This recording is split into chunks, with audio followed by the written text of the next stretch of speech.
Hello friends, आज की video में हमारा टॉपिक है वाइस प्रेसिडेंट ऑफ इंडिया। आज हम बात कर रहे होंगे हमारे वाइस प्रेसिडेंट ऑफ इंडिया के बारे में।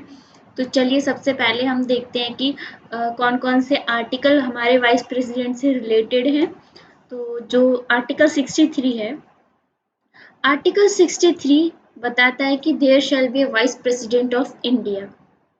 और आर्टिकल 63 से आर्टिकल 71 तक आर्टिकल्स हैं जो मेनली फोकस्ड हैं वाइस प्रेसिडेंट ऑफ इंडिया को लेके। अब हमने देख लिया आर्टिकल 63 कहता है कि एक वाइस प्रेसिडेंट होना चाहिए हमारा। अब हम बात कर रहे होंगे आर्टिकल 64 की। अब आर्टिकल 64 क्या कहता है? आर्टिकल 64 कहता है कि वाइस प्रेसिडेंट जो हमारे इंडिया के होंगे वो एक्स ऑफिशियो चेयरमैन होंगे राज्यसभा के। किसके? राज्यसभा के। क्या होंगे? Ex officio chairman. राज्यसभा को हम काउंसिल ऑफ स्टेट्स भी कहते हैं। Talking about the next article, that is article 65। Article 65 कहता है कि vice president to act as president और discharge his functions during casual vacancies. Casual vacancies के टाइम पे जब प्रेसिडेंट नहीं है, उनकी एब्सेंस में vice president as an acting president की तरह काम कर रहे होंगे और उनके सारे फंक्शंस को परफॉर्म करेंगे। फिर आता है बात वाइस प्रेसिडेंट के इलेक्शन के बारे में। तो इलेक्शन से रिलेटेड है हमारा आर्टिकल 66। इलेक्शन के बाद बात आती है टर्म ऑफ ऑफिस, यानी कि कितना टेन्योर रहेगा वाइस प्रेसिडेंट ऑफ इंडिया का, वो हम बात करते हैं आर्टिकल 67 के अंदर। देन अब बात आती है आर्टिकल 68 की। आर्टिकल 68 क्या कहता है? आर्टिकल 68 कहता है time of holding election to fill vacancy in the office of vice president and the term of office of person elected to fill casual vacancy. So this was article 68। अब हम बात करेंगे article 69 की। Article 69 की बताता है कि oath और अफर्मेशन वाइस प्रेसिडेंट को कौन दिलाता है? नॉर्मली हमारे प्रेसिडेंट दिलाते हैं। और ये हमारा जो ओथ एंड अफर्मेशन है ये आर्टिकल 69 के अंदर आता है। अब हम बात करेंगे आर्टिकल 70 की। आर्टिकल 70 की बात आती है तो ये कहता है कि discharge of president's functions in other contingencies. President other contingencies में वाइस प्रेसिडेंट के जो फंक्शंस करेंगे, वो रोल वैकेंसी के टाइम पे कर रहे होंगे, तो वो आती है आर्टिकल 70 में। फिर हम बात करते हैं आर्टिकल 71। आर्टिकल 71 रिलेटेड है अगर इलेक्शन में वाइस प्रेसिडेंट और प्रेसिडेंट के इलेक्शन में कोई भी इशू हो जाता है तो उसको सुप्रीम कोर्ट डील करती है direct, supreme court of India. अब देख लेते हैं हम आर्टिकल 69 के बारे में वापस से। मैंने आपको स्टार्टिंग में ओवरव्यू दे दिया। अब देखेंगे ओथ एंड अफर्मेशन जो कि आर्टिकल 69 में आती है। वो कहती है the vice president of India takes an oath और affirmation before entering office administered by the president of India. Vice president हमारे इंडिया के अपने कार्यकाल में आने से पहले, जस्ट बिफोर दैट, सबसे पहले क्या होता है? उनका रोल होता है कि वो जैसे इलेक्शन जीते फिर वो ओथ लेंगे। ओथ एंड अफर्मेशन का प्रोसेस होता है जो उनको दिलवाते हैं हमारे प्रेसिडेंट ऑफ इंडिया। अब बात आती है कि ओथ में क्या क्या होता है। ओथ का एक स्टेटमेंट रहता है जैसे कि आई, फिर जो प्रेसिडेंट इलेक्ट हुए हैं उनका name, do swear in the name of God, solemnly affirm that I will bear true faith and allegiance to the Constitution of India, as by law established, and that I will faithfully discharge the duty upon which I am about to enter. So ये तो हम जो oath का statement होता है vice president का, ये रहता है। फिर बात आती है टर्म की।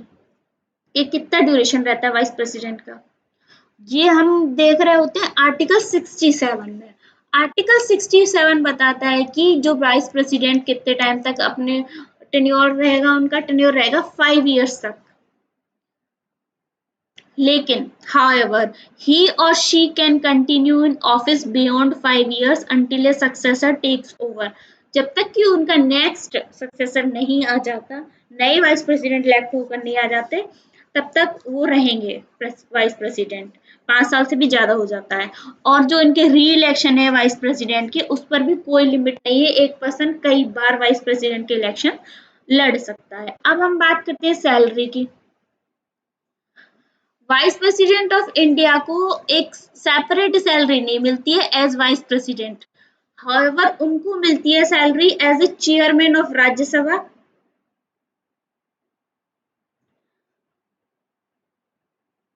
और अलाउंसेस मिलते हैं उनको जब भी वो राज्यसभा के चेयरमैन की तरह एक्ट कर रहे हैं, जो कि इक्वल होते हैं उनके सैलरी और अलाउंसेस स्पीकर, जो लोकसभा का स्पीकर होता है उसके इक्विवेलेंट होते हैं।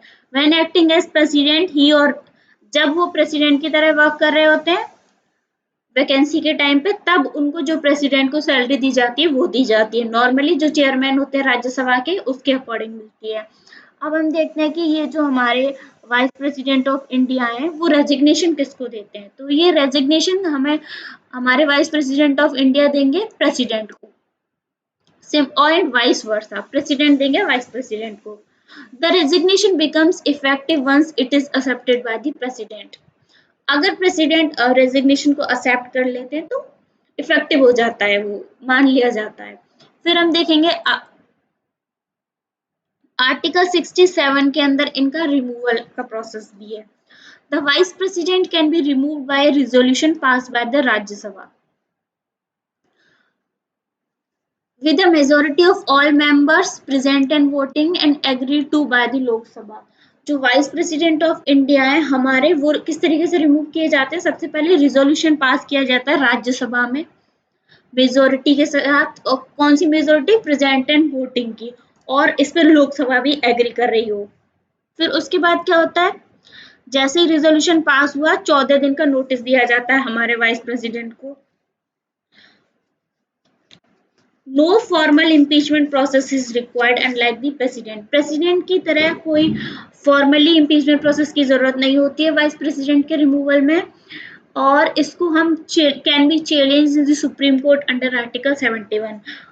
अगर डिस्प्यूट्स होते हैं तो आर्टिकल 71 के तहत इसको चैलेंज भी किया जा सकता है सुप्रीम कोर्ट में। अब बात करते हैं क्वालिफिकेशंस क्या क्या होनी चाहिए to be the vice president of India. तो ये हमारे मेनली तो आते हैं आर्टिकल 66 में। आर्टिकल 66 कहता है person is eligible for the post of vice president if में क्या है भाई, इफ में है वो सिटीजन ऑफ इंडिया होना चाहिए, 35 ईयर्स और उससे अबव उसकी एज होनी चाहिए, and is qualified to be elected as a member of Rajya Sabha. वो राज्यसभा का मेंबर होने के लिए क्वालिफिकेशन होनी चाहिए उसमें। फिर ऑफिस ऑफ प्रॉफिट भी नहीं होना चाहिए। तो कल हमने देखा था कैलो देखा था प्रेसिडेंट के लिए, तो इसको हम कैरो कर देते हैं, car O. Age 35, C for citizen, R for Rajya Sabha member, O for office of profit. अब देखते हैं पावर एंड फंक्शंस के बारे में, क्या क्या पावर और फंक्शंस होती हैं इसकी।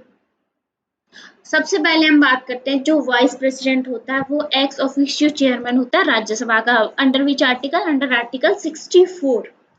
इसमें ये क्या करता है कि presides over Rajya Sabha sessions and maintains order. Rajya Sabha जो हमारा हाउस है, अपर हाउस है, उसके जो भी सेशंस होते हैं उनको प्रिसाइड करता है और हाउस में ऑर्डर मेंटेन करके रखता है। और आर्टिकल 65 के through vice president as a president act करते हैं इन केस ऑफ वैकेंसी।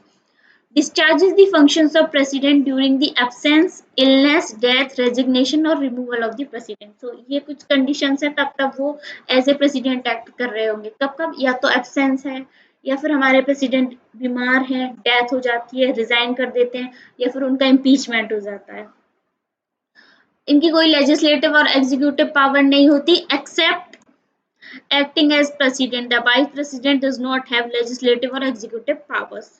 केवल ये एज ए प्रेसिडेंट एक्ट कर रहे होते हैं, इसके अलावा इनकी कोई लेजिस्लेटिव और एग्जीक्यूटिव पावर नहीं होती है। ये राज्यसभा में वोट भी नहीं कर सकते, लेकिन एक कंडीशन आती है जिस कंडीशन में ये वोट कर सकते हैं, वो होती है कास्टिंग वोट। कास्टिंग वोट कब होती है, जब वोटिंग हो रही है मान के चलो राज्यसभा में, और दोनों पार्टीज के बीच में टाई हो जाता है, यानी दोनों इक्वल इक्वल, तो उस कंडीशन में जो वोट होगा हमारे राज्यसभा के चेयरमैन का, वो कहलाया जाएगा कास्टिंग वोट, और उसी कंडीशन में वो केवल वोट कर सकते हैं। अब हम देख लेते हैं इलेक्शन। इलेक्शन क्या कहते हैं। इलेक्शन हमारे यहाँ आर्टिकल 66 के अंदर आते हैं। elected by the electoral college consisting of member of both the houses of the parliament using proportional representation with single transferable vote and secret ballot. इसमें जो भी इलेक्टेड और नॉमिनेटेड होते हैं एमपीज होते हैं लोकसभा और राज्यसभा के वो पार्टिसिपेट करते हैं दोनों, जबकि प्रेसिडेंट के इलेक्शन में नॉमिनेटेड मेंबर्स पार्टिसिपेट नहीं करते हैं। और ये क्या रहता है इनका प्रोपोर्शनल रिप्रेजेंटेशन रहता है single transferable vote and secret ballot के थ्रू। स्टेट लेजिस्लेचर इसमें पार्टिसिपेट नहीं करते हैं। अब हम देखेंगे डिस्प्यूट्स इलेक्शन में कोई भी डिस्प्यूट हो जाता है आर्टिकल 71 के तहत हम सुप्रीम कोर्ट को एक्सेस कर सकते हैं।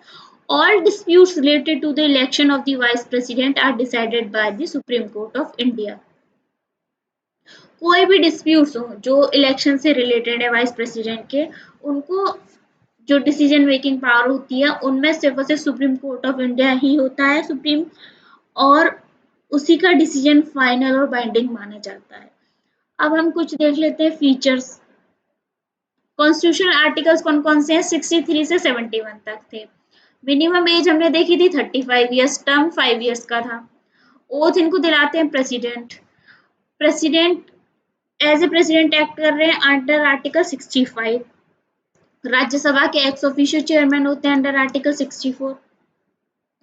इलेक्शन मेथड हमने देखा प्रोपोर्शनल रिप्रेजेंटेशन, केवल एमपीज पार्टिसिपेट करते हैं।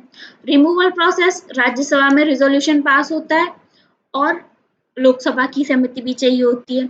सैलरी राज्यसभा के चेयरमैन की, और जब प्रेसिडेंट की तरह एक्ट कर रहे हैं तो प्रेसिडेंट वाली सैलरी इनको मिल रही होती है। तो एक बार फिर से देख लेते हैं इंपॉर्टेंट आर्टिकल्स को। 71 was about dispute related to the election the vice president of India, और कौन डील करता है? Supreme court. और 66 कहता है कि किस तरीके से इलेक्शन होगा। फिर हमने देखा कि क्वालिफिकेशन क्या होनी चाहिए, इलेक्शन भी और क्वालिफिकेशन दोनों 66 के अंदर आते हैं। 67 रिमूवल और रेजिग्नेशन की बात करता है।